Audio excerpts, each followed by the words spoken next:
Well, 15 minutes went by so fast. We're Back at Angel Park at the Jim McMahon Invitational golf tournament. Special guest. Again, if you're a Boston fan like I am, it's such a great pleasure to have one of my boyhood heroes as I grew up. Tremendous pitcher in Major League Baseball. None other than Dennis Oil Can Boyd.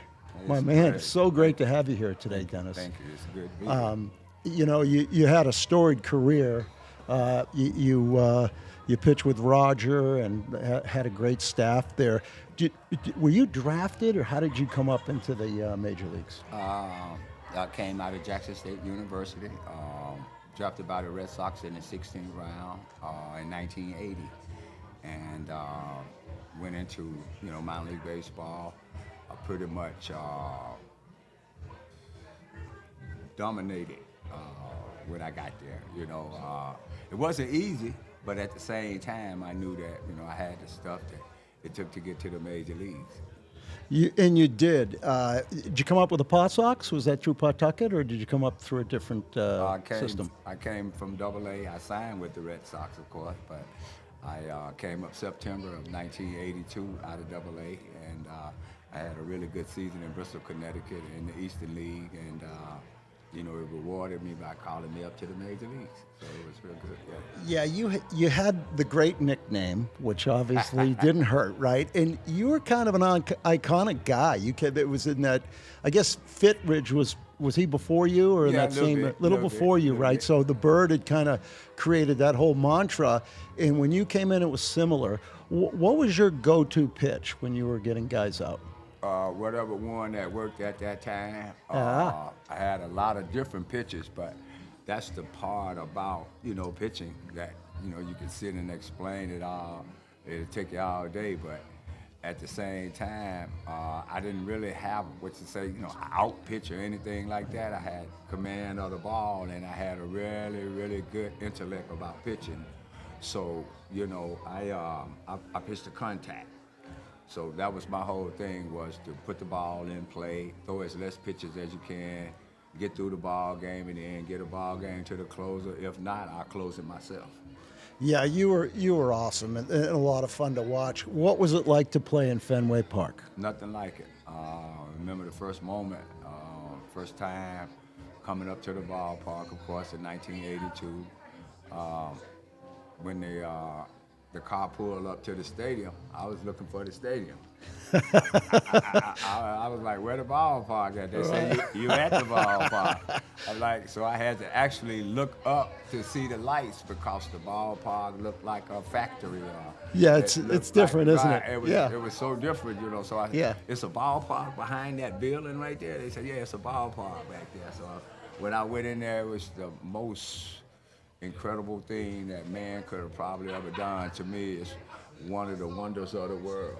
That's how unique that ballpark is, and it's just a great place to play baseball, and it makes you understand the game of baseball in a very different way. It's not a cookie-cutter ballpark where the ball is, you can pretty much tell every play how it's going to play out, but in Fenway Park, you don't know what you're going to get with the ball hitting different angles and different things, and it creates a very lively atmosphere for the guys that run in the bases, and it's really exciting when you come there to play at Fenway, because you're gonna never know what you're gonna see because of the design of the ballpark.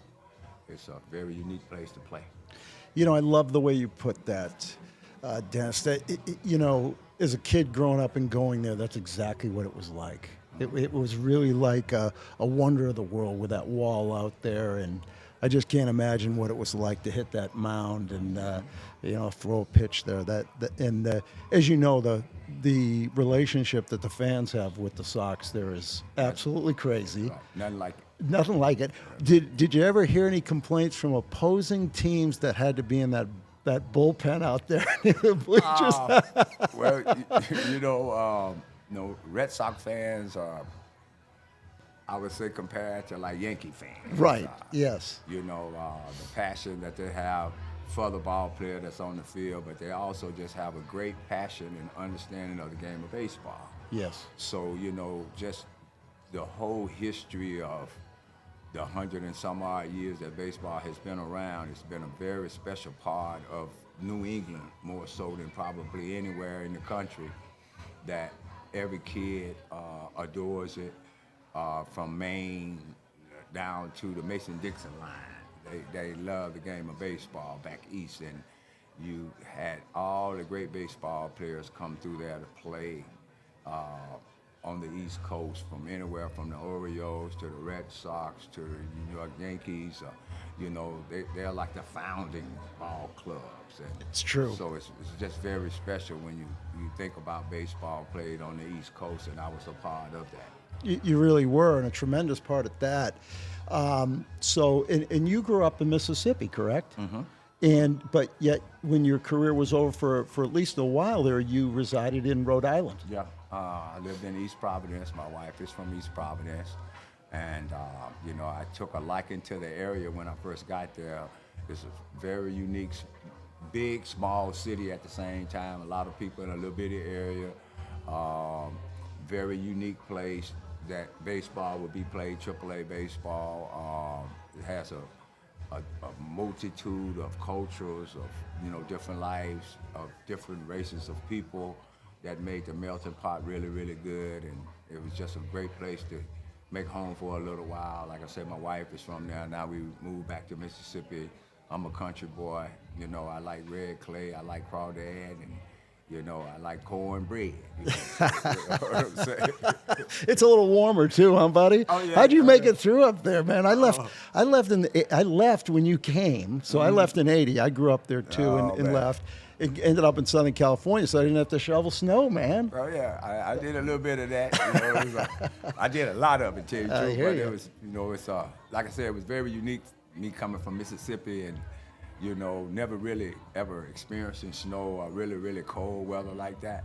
But at the same time, I made the adjustment to that lifestyle.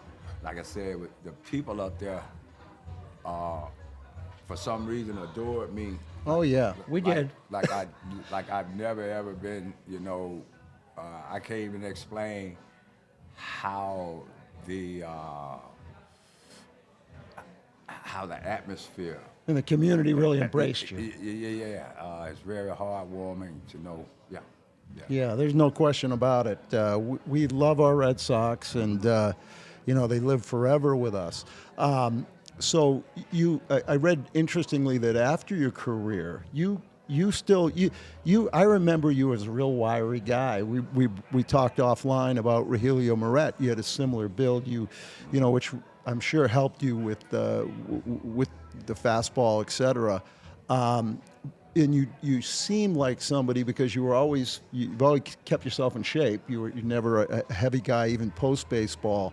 So it would make sense you could have gone a long time, and I understand you did. You went down to Mexico and played. Yeah. What was that experience like? Well, you know, still trying to, you know, because I came to the major leagues young, so, you know, I had played 10 years of Major League Baseball, and I was only 30 years old. So, you know, still got plenty left. Yeah. So, you know, I didn't really feel right about the whole situation. Sure. You know, I felt like I had another 10 years. Yeah. You know, to do what I had to do. So loving the game of baseball took over. It didn't matter where I played at or what the uniform says. As long as I'm playing baseball, I was happy. Wow. That's incredible. Did you learn how to speak Spanish? I did, but I learned that way back in the day. Oh, okay. You know, but as you playing minor league baseball and playing with the Latin ball players, you learn it. Yeah. Very cool. And today you're actually involved with is it an international league team that you've got down there in Mississippi? Or a league? What we're getting ready to do right now, in the very near future, we're developing some property at home to build a sports complex, not just baseball. We want to play professional football. We want to play professional basketball. Also, you know, creating a concept within the sport of baseball, basketball, and football, where it becomes a community thing, more so than we endorse NBA or we endorse the major leagues, etc. I want to be able to go back to the community and use the community to be part of what we're doing, more so than buying tickets or being part of sponsorship and things like that. I actually want to get these kids off of the streets And believe it or not, probably a third of the kids that you see that are in devastating parts of their life in disarray, what you call gang banging, quote, quote, quote. If I was living this day and time, I would have never played Major League Baseball.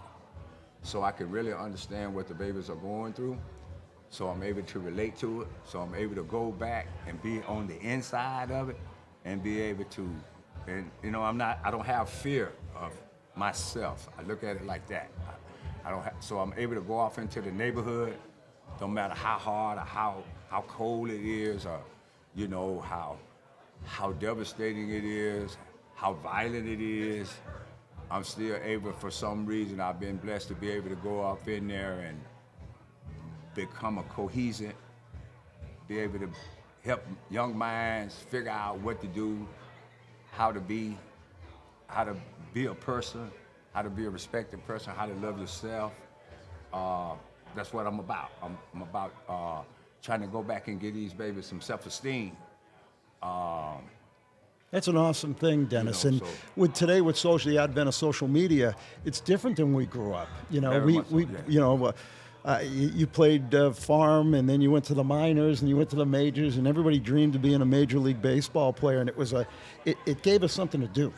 So we were out there and we were involved in the things that you're talking about, and if your idea of bringing that back and being instrumental with kids today, they need that, at least in my opinion. Well, to mentor is a very, very serious, positive. It's an inner feeling you gotta have. You actually really just have to care. That's basically what it comes down to, and I do. And then caring and then understanding the situation. Now you have some way to try to figure out some kind of solution.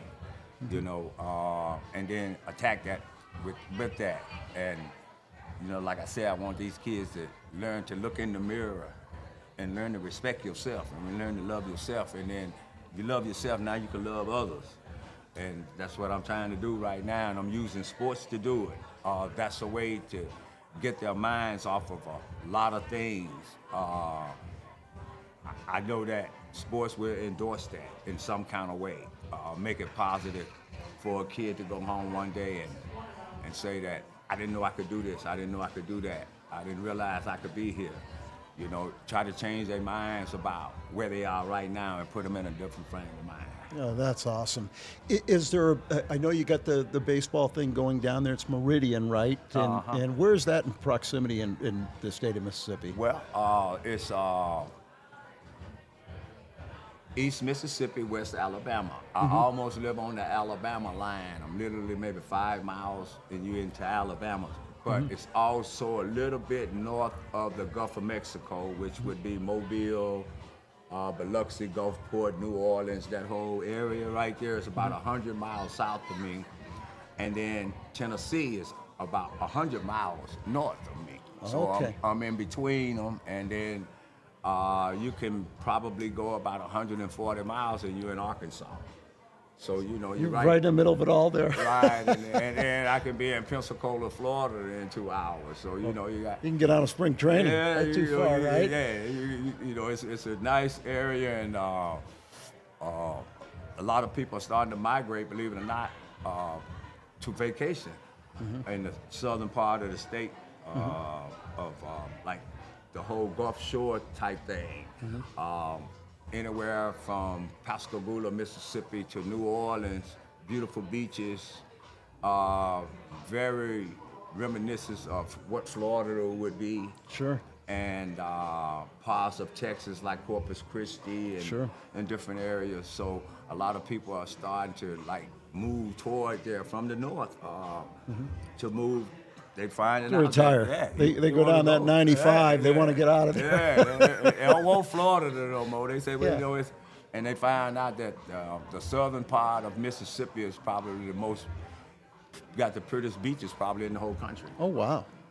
Did not know that. That's awesome. Oh, yeah. So, is there any way anybody who are you guys taking on investors in the baseball thing that you're involved in, the instructional leagues? Well, or what we did was, we had to go afar, believe it or not. The way I wanted to structure things and what I wanted to do, the financing and the way that I wanted it to be done, I couldn't get it here.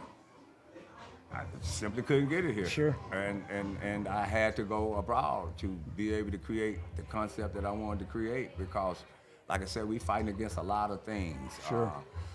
A lot of things that can be exposed and not to be said as well. But just as fast as I want to get a kid off the street, somebody else want to put that kid in the penitentiary. Yeah. So it's like a tug of war. Sure.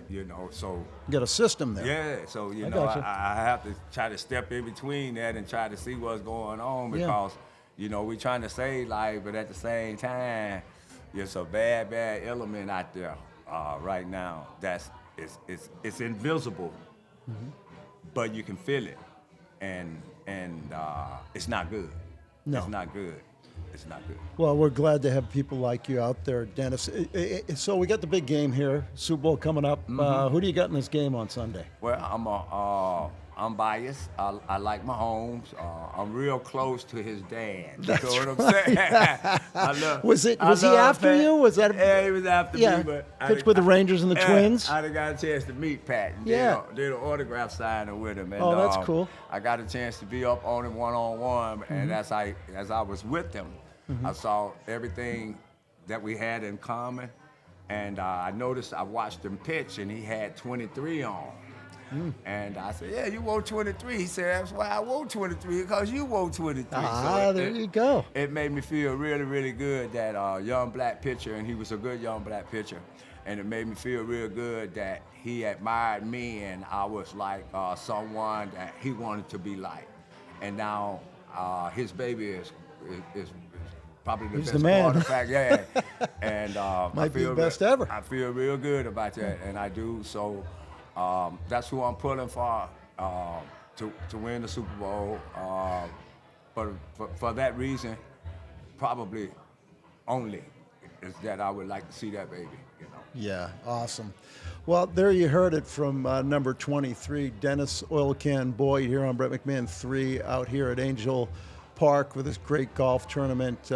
Dennis, we really appreciate you coming on, spend a few minutes. I appreciate it. We wish you all the best with what you're doing with the kids. It's a great endeavor, and for me personally, just a lot of pride in getting a chance to meet one of the guys I really idolized as a kid. Brent, thank you so much.